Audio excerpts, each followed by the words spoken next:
Guys, good morning. Hari ni Abang Bus nak lari kan.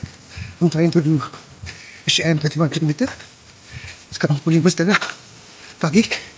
Doakan kita finish strong. Alright guys, let's go.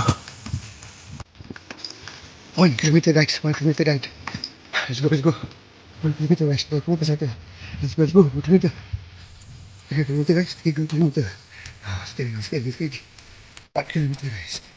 4 km. Let's go, let's go. 5 km settle. Let's go. Okay, 6 km settle. Masa untuk U-turn. Let's go U-turn. Saya kena minum electrolyte dengan boost plus.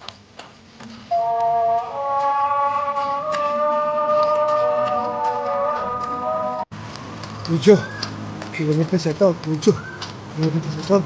Semua lihat dia macam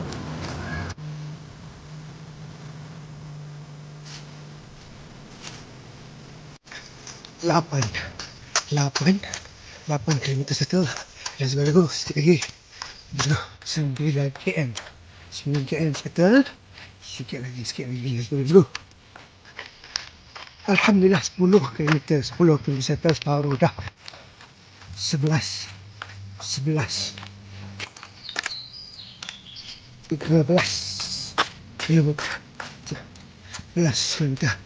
14 km from Decathlon.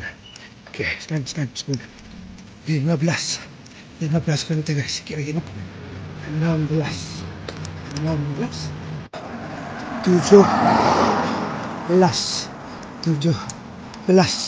km.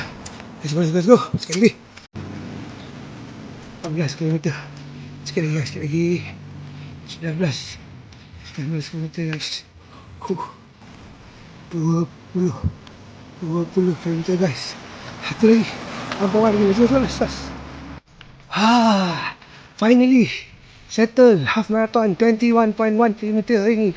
My part, so tunggu event Square Marathon bulan Julai nanti dan juga Bali Red Run Asia next week. Doakan bagus